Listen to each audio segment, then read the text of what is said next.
नमस्कार, welcome to Shashank IAS.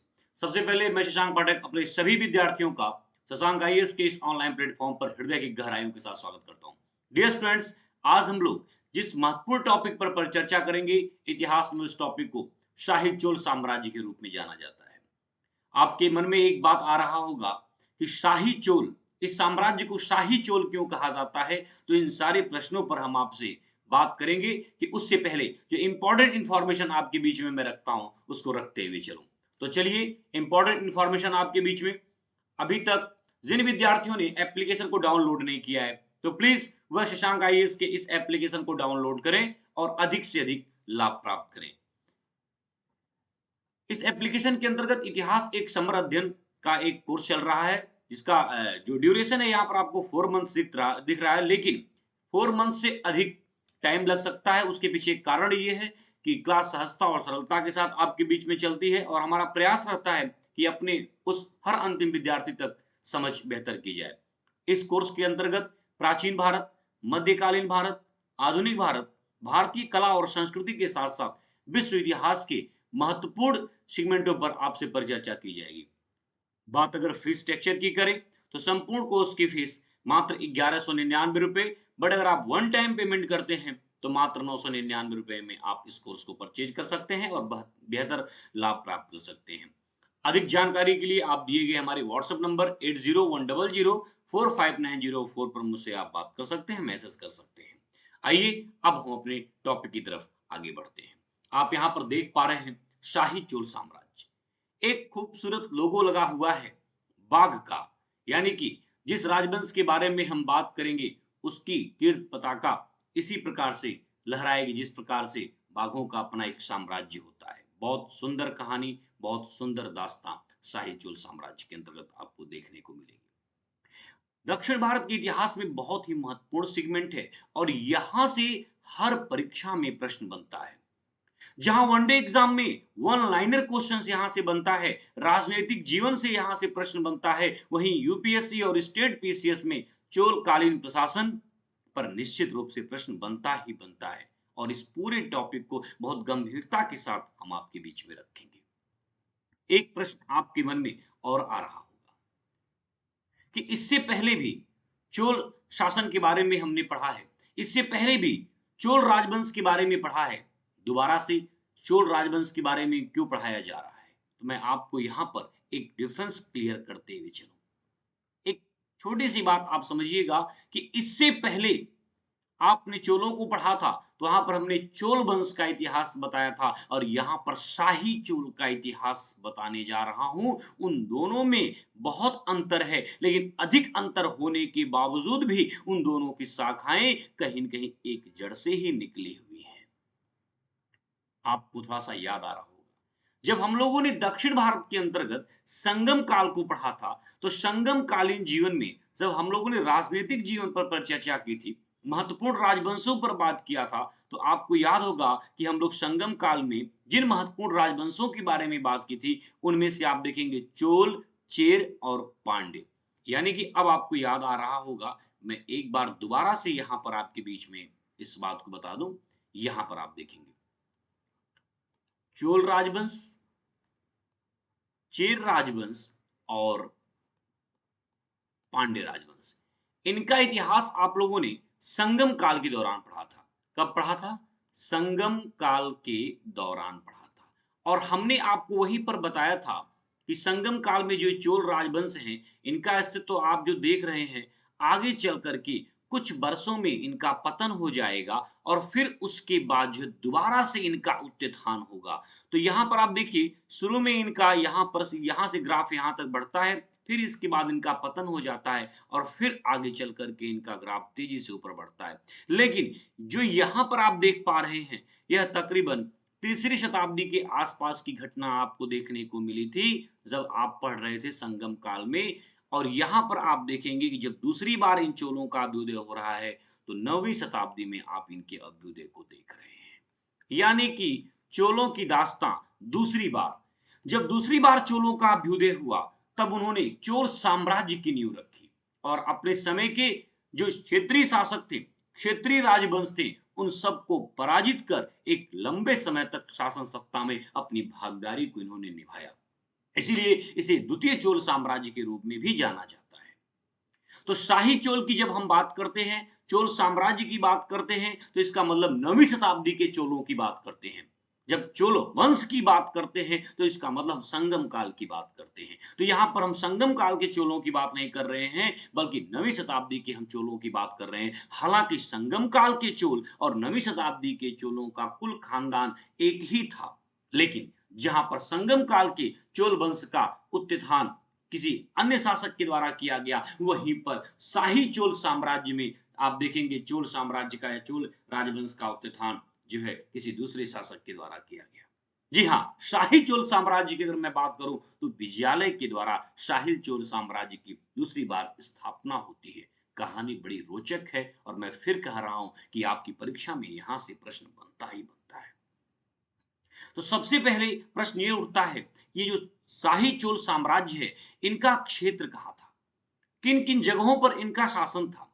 आइए उस डायग्राम के माध्यम से एक बार हम देख लेते हैं। उसके बाद शाही चोल साम्राज्य के बारे में जानकारी के स्रोत क्या है, सोर्स क्या है, उस पर हम लोग परिचर्चा कर लेते हैं और प्रमुख शासकों का परिचय मैं आपके बीच में रख दूंगा, जिससे कि शाही चोल साम्राज्य का पहला सेगमेंट खत्म करूंगा। उसके बाद यह तकरीबन शाही चोल साम्राज्य मुझे लग रहा है कि तकरीबन 3 से 4 क्लासेस आपकी इसके साथ होनी है। तो हम लोग जल्दबाजी नहीं करेंगे, सहजता और सरलता के साथ एक-एक कदम आगे बढ़ाते हुए इस टॉपिक को समझते हुए चलेंगे।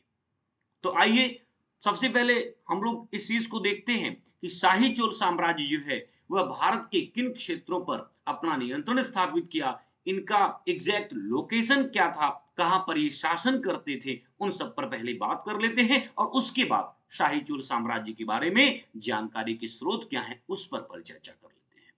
अगर अब आपको हमारी बात समझ में आ रही हो तो बिल्कुल आप एकदम एकाग्रचित होकर के अपनी क्लास को करें और संपूर्ण क्लास का अध्ययन करें। चलिए, अभी यहाँ पर कुछ शासकों का नाम दिया हुआ है जिनके बारे में हम बाद में आपसे पर चर्चा करेंगे। सबसे पहले हम आपको बता दें कि इन चोलों का जो शाही चोल हैं, इनका राजनीतिक क्षेत्र कहाँ था। एक सुंदर सा हेडिंग, खूबसूरत सुंदर सा हेडिंग आप लिखिएगा, शाही चोल साम्राज्य। और ठीक इसके नीचे राजनीतिक परिक्षेत्र। यहां पर हम लिख सकते हैं राजनीतिक विस्तार, राजनीतिक विस्तार। एक मैप बना लेते हैं जिससे आपको समझ में आएगा। आप इस मैप को तो खूबसूरती से समझ जा रहे होंगे, हमारे किसी भी विद्यार्थी को कठिनाई तो नहीं आ रही होगी। देखिए, ये आपका हिंदुस्तान है। चोलों का जो शासन रहा है ना, वो तमिल क्षेत्र में रहा है। कहां पर रहा है? तमिल क्षेत्र में। मैं यहां पर लिख देता हूं, तमिल क्षेत्र में इनका शासन रहा। अब तमिल क्षेत्र का मतलब तमिलनाडु से नहीं होता है, बल्कि एक ऐसा भूभाग जहां पर इस क्षेत्र को देखा जाता है। जैसे आप यहां पर देखिए, कृष्णा नदी घाटी से लेकर के एक सुंदर सा डायग्राम, इसमें आपको समझ में आएगा। कृष्णा नदी से लेकर के और आप यहां पर देखेंगे कन्याकुमारी के पास कावेरी नदी,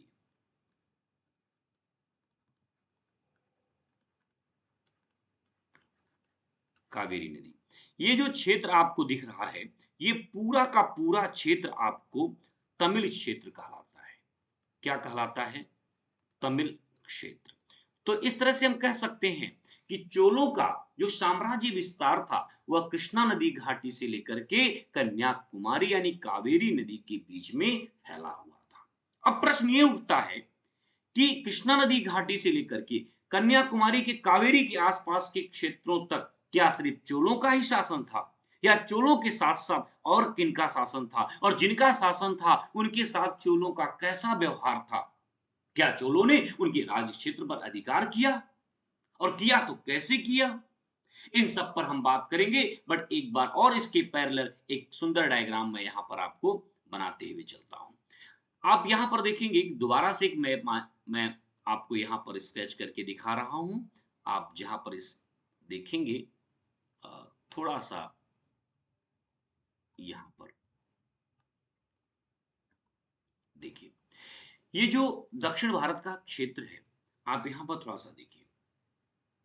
एक राजवंश यहाँ पर है, एक राजवंश यहाँ पर आपको शासन करते हुए दिखेगा, एक राजवंश यहाँ पर शासन करते हुए दिखेगा और अगर आप आदेश करें तो एक राजवंश यहाँ पर भी बना दें और बुरा ना माने तो एक राजवंश यहाँ पर भी बना देते हैं। हो सकता है मैप में एग्जैक्ट लोकेशन को लोकेट नहीं किया जा रहा होगा, लेकिन इतना ज़रूर है कि आस-पास के क्षेत्रों को ज़रूर आपको दिखाया जाएगा। इससे आप राजनीतिक सिस्टम को समझ पाएँगे। यहाँ पर आप देखेंगे कि जो एरिया यहाँ पर आपको दिख रहा है ये वाला हिस्सा, ये चोलों का क्षेत्र था। किसका?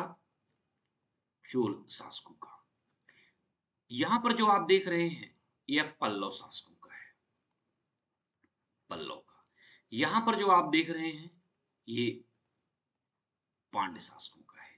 ये जो क्षेत्र आप देख रहे हैं, केरल राज्य क्षेत्र है और यहाँ पर जो आप देख रहे हैं, ये मतलब ये पूरा ऐसे आएगा, मैं फिर क्षमा चाहूँगा, बट ये आप देखेंगे गंग वंश के शासकों का।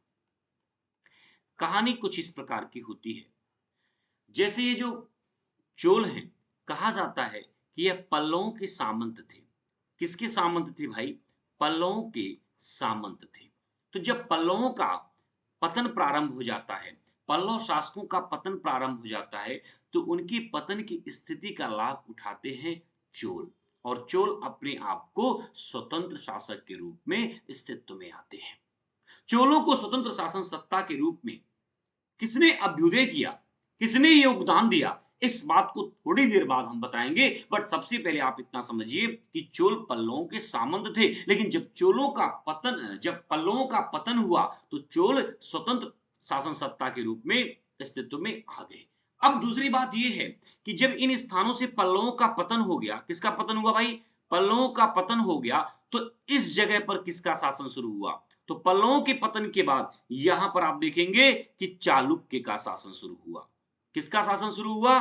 चालुक्य का। अब इस चालुक्य में बेंगी के चालुक्य, जिसको आप आगे चल के पढ़ेंगे, और कल्याणी के चालुक्य, इनके नाम को हम आपको बताएंगे। कहने का मतलब कि जो चोल शासक थे, ठीक है, वह पल्लवों के सामंत थे। जब पल्लवों का पतन प्रारंभ हो गया, तब चोलों ने अपना स्वतंत्र अस्तित्व बना लिया और पल्लवों के पतन के पश्चात पल्लवों के ध्वंसावशेष पर बेंगी के चालुक्य और कल्याणी के चालुक्य ने अपना अस्तित्व स्थापित कर लिया। इस तरह से आप देखेंगे कि जो है कृष्णा से कावेरी के बीच में इतने सारे राजवंशों का विस्तार था, यानी कि चालुक्यों का, चोलों का, पांड्यों का, इसके बाद केरल साम्राज्य में, और साथ ही साथ जो है गंग वंश का, इन सब का अपना विस्तार आपको यहां पर देखने को मिलता है। सीधी सी मैं बात कहूं तो तमिलनाडु, कर्नाटक, केरल, ये सब जो परिक्षेत्र है यह तमिल प्रदेश के रूप में जाना जाता है, तमिल क्षेत्र के रूप में जाना जाता है। आखिर में ऐसी क्या परिस्थितियां बनी कि चोलों ने सबको पराजित किया एक समय तक, और इन सबको पराजित करके जो है इस पूरे भूभाग पर अपना नियंत्रण स्थापित करके चोल साम्राज्य की शासन सत्ता के रूप में अपनी पहचान बना ली। हालांकि इन्हीं राजवंशों में से एक राजवंश ऐसा होता है जिसकी वजह से चोलों का पतन भी होता है। खैर, चोलों का पतन जब हो तब हो, उससे पहले चोल शासकों ने अपने साम्राज्य को विस्तार दिया और इन शासकों के द्वारा न सिर्फ राजनीतिक क्षेत्र में महत्वपूर्ण प्रगति हुई, इसके अलावा सामाजिक, धार्मिक, सांस्कृतिक, आर्थिक सभी क्षेत्रों में विकास और परिणति को देखा जा सकता है। और इन्होंने न सिर्फ कृष्णा और कावेरी नदी के मध्य शासन किया, अपितु इससे बाहर श्रीलंका के राज्य क्षेत्र पर भी अपना नियंत्रण स्थापित किया। बहुत ही महत्वपूर्ण राजवंश, 9वीं शताब्दी से लेकर के तकरीबन 12वीं शताब्दी के मध्य। कई बार इस जो है पॉइंट से प्रश्न बनता है चोलों से, जरूर आप ध्यान रखेंगे। 9वीं शताब्दी से 12वीं शताब्दी के मध्य का इतिहास की मध्य का इतिहास आप यहाँ पर देखेंगे। तो एक सामान्य सी बात आप समझ गए होंगे। अब प्रश्न ये है कि जिस चोल राजवंश के बारे में हम पढ़ने जा रहे हैं, इस शाही चोल साम्राज्य का संस्थापक कौन है? देखिए, इसका संस्थापक अगर देखा जाए तो विजयालय को माना जाता है।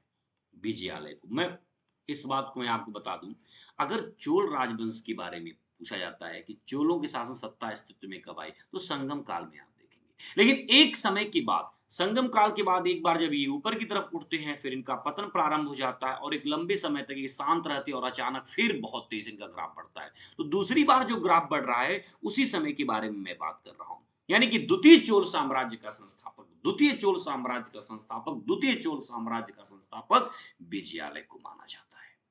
लेकिन क्या विजयालय वास्तविक संस्थापक था शाही चोल साम्राज्य का? तो इस पर भी आपको प्रतीक्षा करनी पड़ेगी। शाही चोल साम्राज्य का संस्थापक विजयालय था, लेकिन वास्तविक संस्थापक विजयालय नहीं, कोई और था। और इस बात को आप बखूबी समझ रहे होंगे कि संस्थापक और वास्तविक संस्थापक में क्या अंतर होता है। मैं आपको थोड़ा सा हिंट देते हुए चलूं।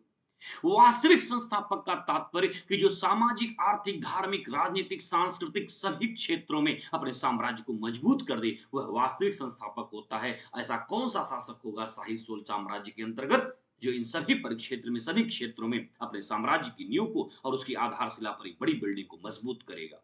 उसके बारे में हम आपसे बात करेंगे। लेकिन नींव रखने का कार्य विजयालय ने किया, इसलिए वह संस्थापक और उस पर एक बड़ा मीनार व्यवस्थित ढंग से बनाएगा, उसकी प्रतीक्षा करनी होगी। खैर, यहां तक बात समझ के कि तमिल क्षेत्र में इनका शासन था। तमिल क्षेत्र के अंतर्गत तमिलनाडु, कर्नाटक, केरल, इन सब का भूभाग आता है।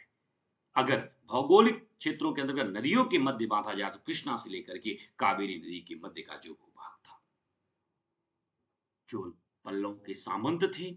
पल्लवों की शासन सत्ता जब पतोन्मुख होती है तो उसका लाभ उठा करके स्वतंत्र शासक के रूप में अस्तित्व में आ जाते हैं और फिर आगे चल करके एक साम्राज्य स्थापित करते हैं। खैर, बहुत विस्तार से अनावश्यक नहीं बढ़ना है, हमें चलना है इस राजवंश के उन शासकों के पास जिन्होंने नए नए कारनामे किए और उससे पहले भी, उससे पहले कि इनकी जानकारी के स्रोत क्या है, उस पर हमें परिचर्चा कर लेनी जरूरी है। तो हमारे विद्यार्थी रेडी हैं? यहां तक की बात आपको समझ में आई? तो चोल साम्राज्य के पार्ट फर्स्ट के अंतर्गत आइए हम इनके स्रोत के बारे में जानते हैं, जानकारी के स्रोत। चलिए,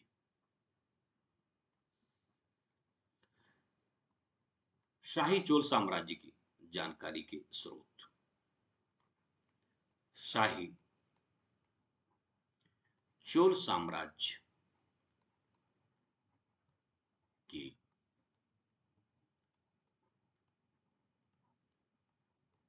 जानकारी के स्रोत। देखिए, किसी भी साम्राज्य के बारे में अगर आपको जानना है तो मैं आपको बता दूं दो तीन महत्वपूर्ण बातें।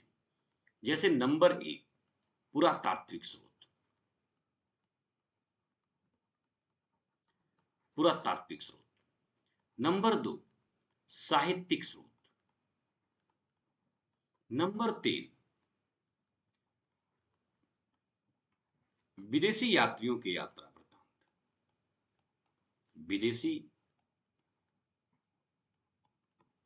यात्रियों की यात्रा वृत्तांत। किसी भी राजवंश के बारे में जानकारी की यही तीन प्रमुख स्रोत होते हैं: पुरातात्विक, साहित्यिक और विदेशी यात्रियों की यात्रा वृत्तांत। चूंकि इन स्रोत के बारे में हम इसलिए आपसे परिचर्चा कर रहे हैं क्योंकि एक ऐसे राजवंश की कहानी आपके बीच में रख रहे हैं, एक ऐसे टॉपिक को आपको पढ़ा रहे हैं जहां से निश्चित रूप से प्रश्न बनता है। और मैं बार बार इस बात को कहूंगा, अगर आप वनडे एग्जाम की तैयारी कर रहे हैं तो भी यहां से प्रश्न बनता है, और अगर आप पब्लिक सर्विस कमीशन जैसी परीक्षाओं को के द्वारा आयोजित जैसी परीक्षाओं की तैयारी कर रहे हैं तो भी यहाँ से प्रश्न बनता ही बनता है। इसलिए आइए इस राजवंश के बारे में जानकारी इस स्रोतों पर चर्चा करें। नंबर एक, पुरातात्विक स्रोत। चलिए, सबसे पहले पुरातात्विक स्रोत की बात करते हैं।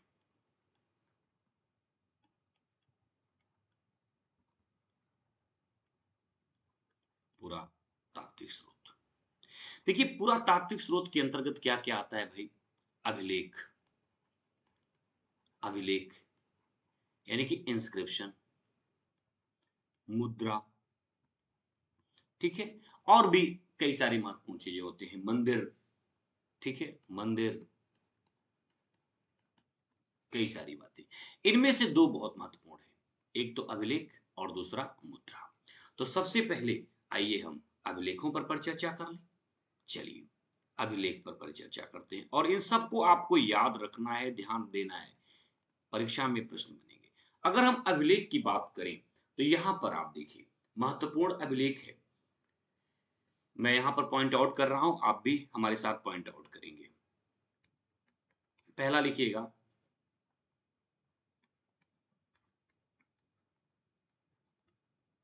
तिरुवलंगाडु, तिरुवलंगाडु अभिलेख। और दूसरा जो इसके साथ है,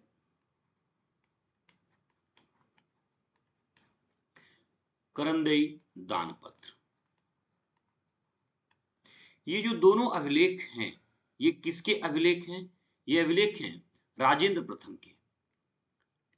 अब देखिए मैं फिर कह रहा हूं कि हमें याद हो या ना हो, आपको याद होना चाहिए, ठीक है। तो तिरुवलंगाडु और करंदई दानपत्र, ये दोनों अभिलेख राजेंद्र प्रथम के हैं। और इस अभिलेख से जो है हमें सबसे पहले चोल शासकों के और चोलों की उत्पत्ति के बारे में जानकारी प्राप्त होती है। यहां पर लिख लीजिएगा कि इस अभिलेख से चोलों की उत्पत्ति की जानकारी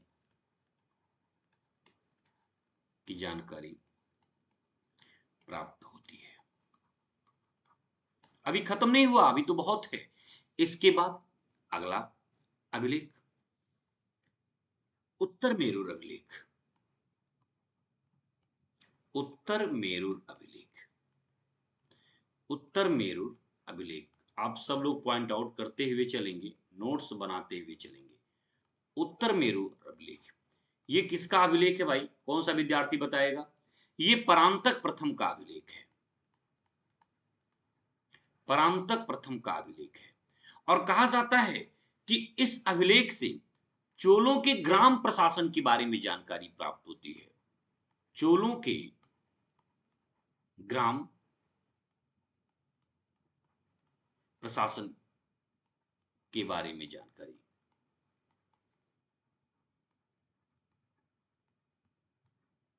ठीक है।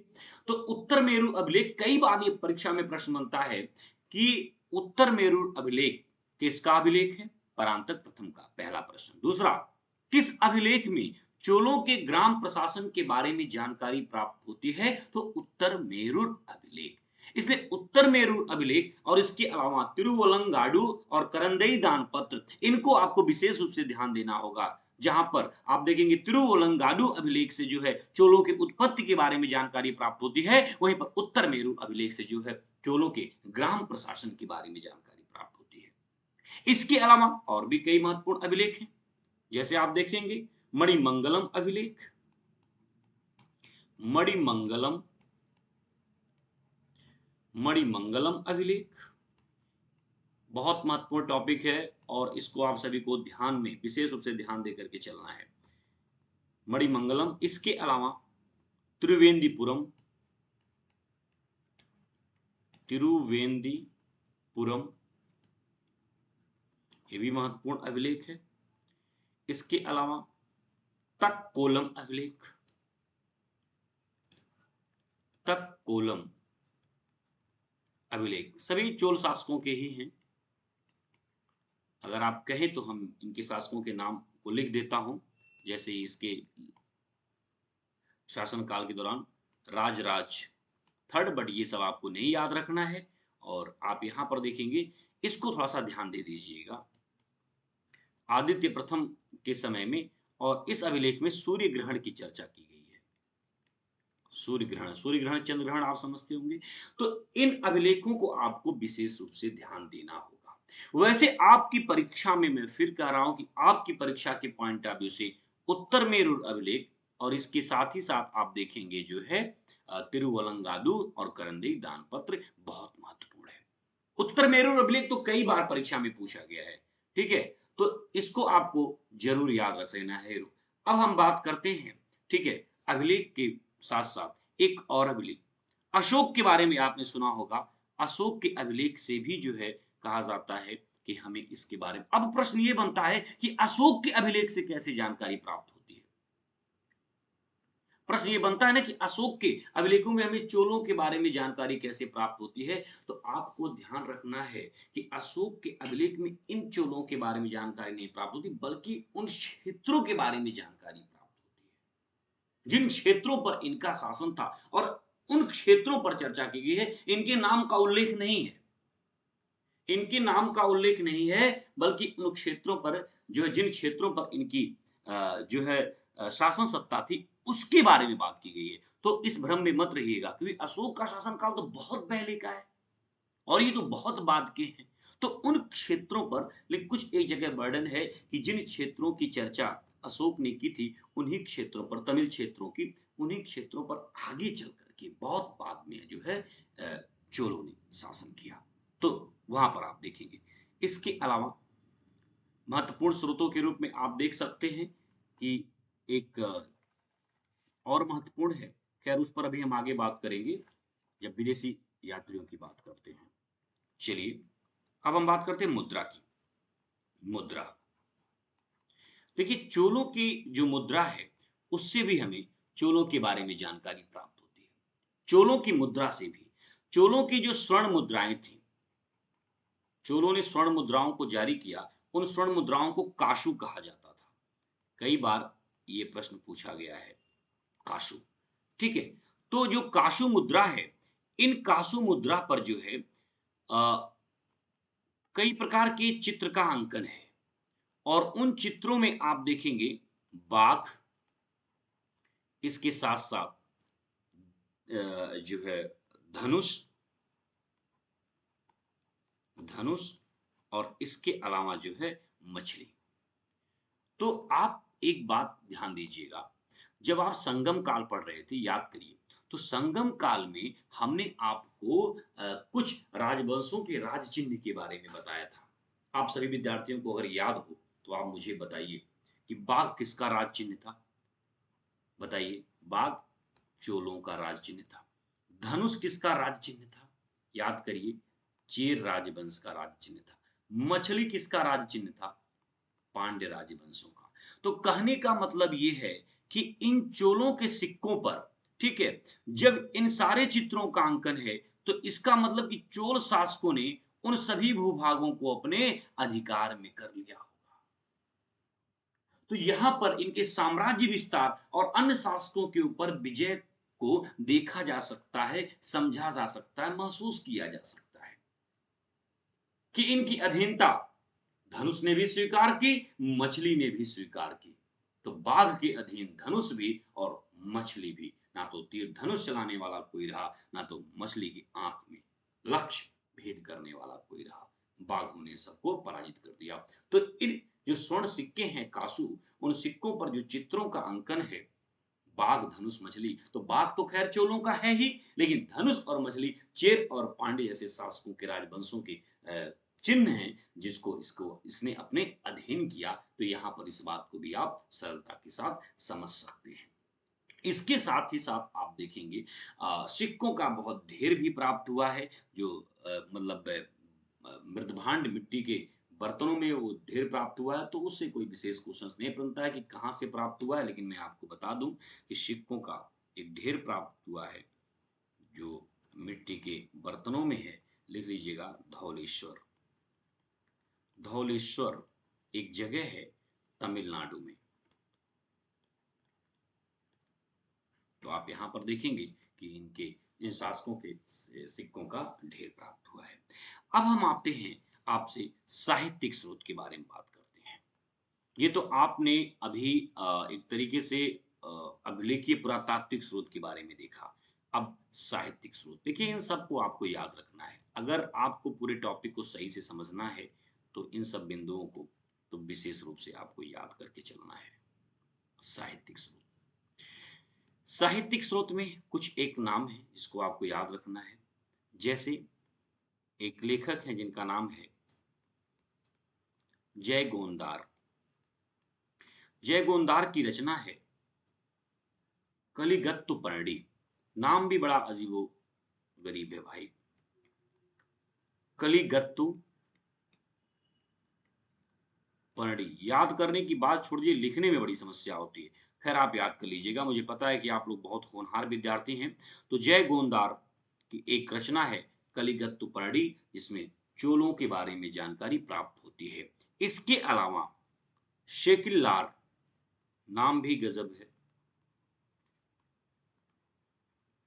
सेकिलार एक लेखक हैं जिनकी रचना है पेरिये पुराणम। खैर ये तो याद करने लायक है, पेरिये पुराणम, पुराणम।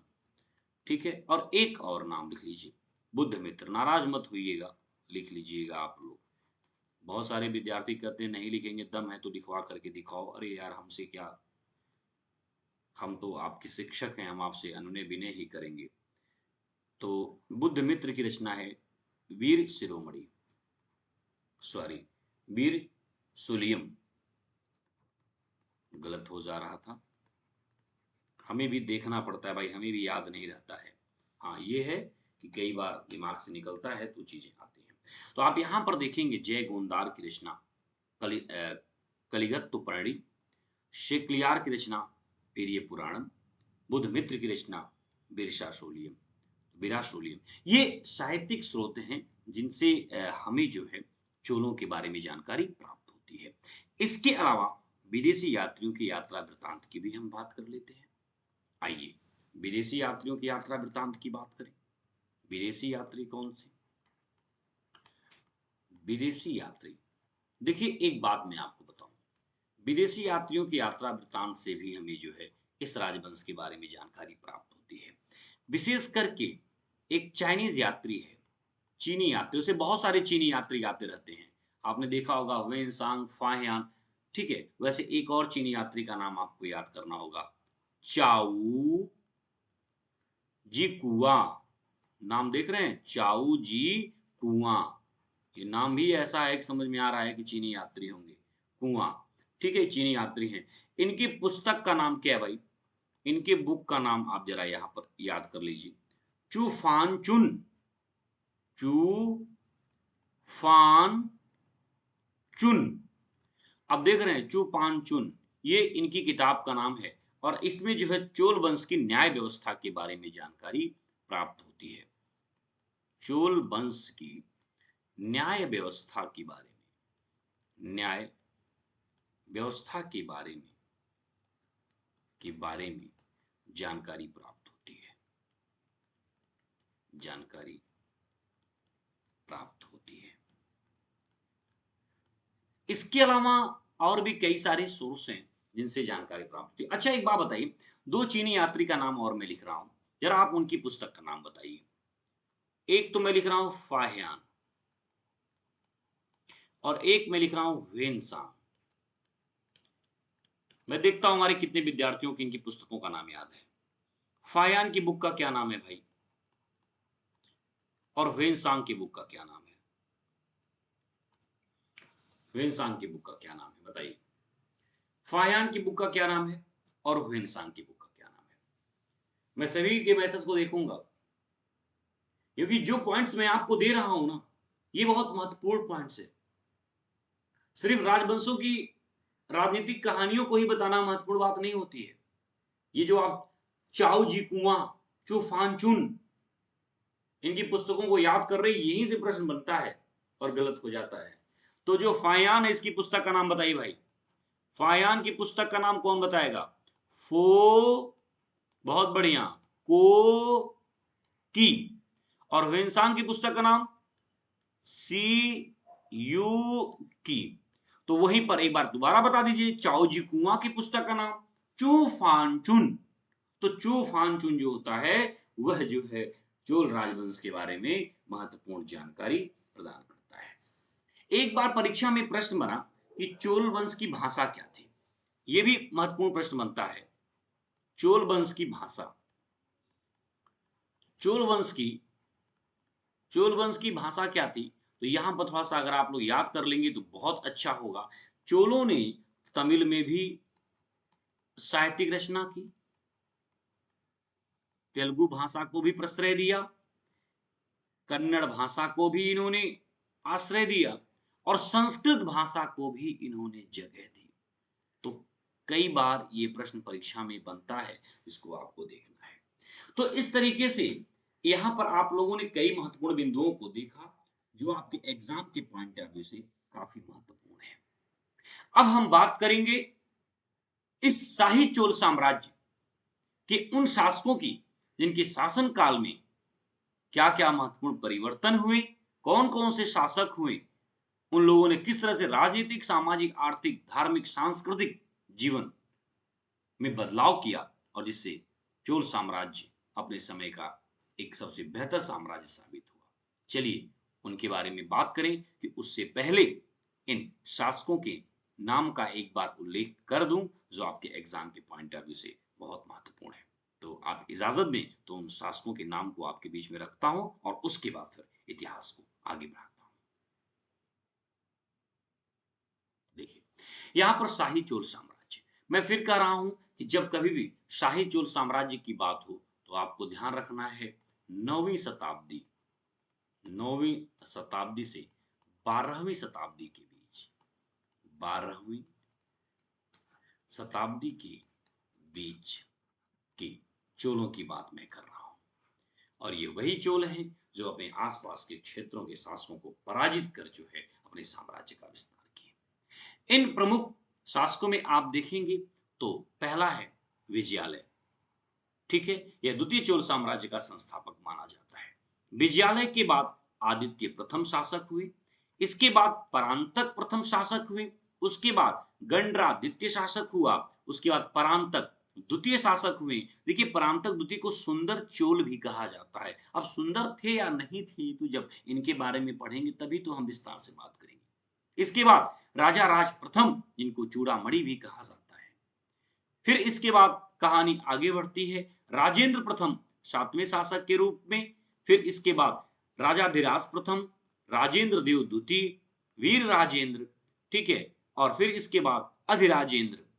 और फिर कहानी आगे बढ़ेगी और यहां से यहां पर आप देख पा रहे हैं कि चोल चालुक्य वंश की कहानी शुरू हो जाती है। यह भी चोलों के ही शासन सत्ता के अंतर्गत माने जाते हैं, लेकिन चोल चालुक्य दो शब्दों का मेल हो रहा है, दो राजवंशों की कहानी शुरू हो रही है, इसका मतलब कुछ तो बदलाव होगा। यहाँ पर चोल और चालुक्य दोनों राजवंश की परंपरा एक शरीर में रक्त प्रभावित होगी और फिर आगे के शासकों के बारे में भी बात होगी। चोल चालुक्य वंश के अंतर्गत विक्रम चोल, कुलोत्तुंग द्वितीय, राजराज द्वितीय, राजाधिराज द्वितीय, कुलोत्तुंग तृतीय, राजा राज तृतीय और राजेंद्र तृतीय जैसे शासकों के बारे में हम लोग बात करेंगे। लेकिन जो सबसे पहले राजनीतिक जीवन के बारे में हम बात करेंगे, वह बात करेंगे यहां तक, यानी कि 11वें शासक तक, अधिराजेंद्र तक, जो कि शाही चोल साम्राज्य के अंतर्गत आते हैं। तो यहां पर ये महत्वपूर्ण बातें हैं जिसको आप लोग समझ पा रहे हैं। और देखिए, मैं आपसे यही कहूंगा कि इन सारे पॉइंट्स को आपको याद करना है। जो भी छोटी महत्वपूर्ण बातें हैं, सबको याद रखना है, तभी आप इनको समझ पाएंगे। विजयालय के बारे में हम बात करेंगे, आदित्य प्रथम, ऐसे सभी शासकों के बारे में। लेकिन जो इससे पहले हम आपको बताए हैं कि इन शासकों के बारे में जो स्रोत हैं जानकारी के, एक एक करके याद कर लेना। अच्छा, आप में से कितने स्टूडेंट्स ऐसे हैं जो चार्ट यहाँ पर दिख रहा है, इनमें इन शासकों को याद कर लेंगे क्रम से? आप में से कितने योद्धा हमारे हैं कि जो शुरू के 11 शासकों के बारे में मतलब क्रम से याद कर लेंगे और उसके बाद शाही चालुक्य वंश जो लिखा हुआ है, सॉरी, चोल चालुक्य वंश जो लिखा हुआ है, उन शासकों के भी नाम को याद कर लेंगे। दक्षिण भारत में अगर कहीं से प्रश्न बनता है तो यहाँ से बनता ही बनता है। बहुत महत्वपूर्ण राजवंश है ये, इसलिए मैं बहुत विस्तार से पढ़ाना चाहता हूँ एक अलग अलग सेगमेंट में। चलिए अब हम आगे बढ़ते हैं और कहानी को आगे लेकर के चलते हैं। अब अगला हेडिंग देखिए, प्रमुख शासक। तो प्रमुख शासक, प्रमुख शासक, प्रमुख शासक से जो है हम कल की क्लास में सेकंड पार्ट में आपसे बात करेंगे। क्लास थोड़ी सी छोटी है जरूर, लेकिन कॉम्प्लिकेटेड क्लास है, नए नए शब्द हैं, कई सारी चीजें, इसलिए आपको एक एक पॉइंट्स याद करते हुए आपको आगे चलना है, जिससे कि जो टेस्ट आपका होना होता है सैटरडे को, उस टेस्ट में जो भी टॉपिक पढ़ाया जाएगा उससे रिलेटेड महत्वपूर्ण क्वेश्चंस होंगे। तो उन सभी क्वेश्चंस को भी आप प्रैक्टिस करते हुए चलेंगे, जिससे कि आप एक रिदम में आ जाएंगे। और दूसरा सबसे महत्वपूर्ण रिक्वेस्ट आप सभी से है कि जो भी विद्यार्थी हैं वो टेस्ट को इग्नोर ना करें। आप यहाँ पर टेस्ट को इग्नोर कर रहे हैं, आगे चल कर के बहुत कठिनाई महसूस होगी आपको। इसलिए जो लोग टेस्ट नहीं दे रहे हैं, उनसे यही रिक्वेस्ट है कि वो टेस्ट की प्रक्रिया को फ़ॉलो करें, और जो लोग टेस्ट दे रहे हैं, उनके लिए असीम शुभकामना। लगातार वो मेहनत कर रहे हैं, बहुत अच्छा रिज़ल्ट आ रहा है, और सबसे अच्छी बात है कि निरंतर एक बेहतर करने का प्रयास किया जा रहा है हमारे विद्यार्थियों के द्वारा। जो शिखर पर बने हुए हैं, वह हमेशा उस शिखर पर बने रहने का प्रयास करें, और जो अभी 1-2 पायदान पीछे हैं, उनसे वो मंजिल दूर नहीं जब वो शिखर पर पहुँचेंगे।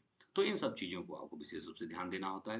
प्रमुख शासकों के रूप में हम लोग सबसे पहले संस्थापक विजयालय से अपनी कहानी को कल शुरू करेंगे।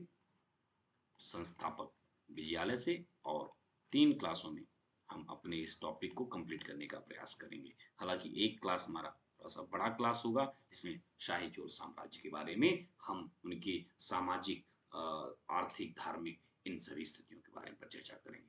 तो आज की क्लास संक्षिप्त क्लास ज़रूर रही, बट काफ़ी फ़ायदेमंद क्लास है। इन सब चीज़ों को आपको बहुत व्यवस्थित ढंग से याद रखना है। नेक्स्ट टॉपिक के साथ, इसी क्लास के अगले सेगमेंट के साथ हम आपसे मुलाकात करेंगे, और तब तक आप लोग तैयारी करते रहिए। यानी कि कल हमारी आपकी मुलाकात होगी इन राजवंश के बारे में, जिनसे कई सारी दास्तां हम आपके बीच में रखेंगे। तो आप लोग शेयर करना ना भूलिएगा, सब्सक्राइब करना ना भूलिएगा, दोस्तों को बताना ना भूलिएगा, और निरंतर क्लास को करना, कंटिन्यू करना है, इसको भी ना भूलिएगा। तो बहुत बहुत धन्यवाद। Thank you very much my dear students, once again thank you very much.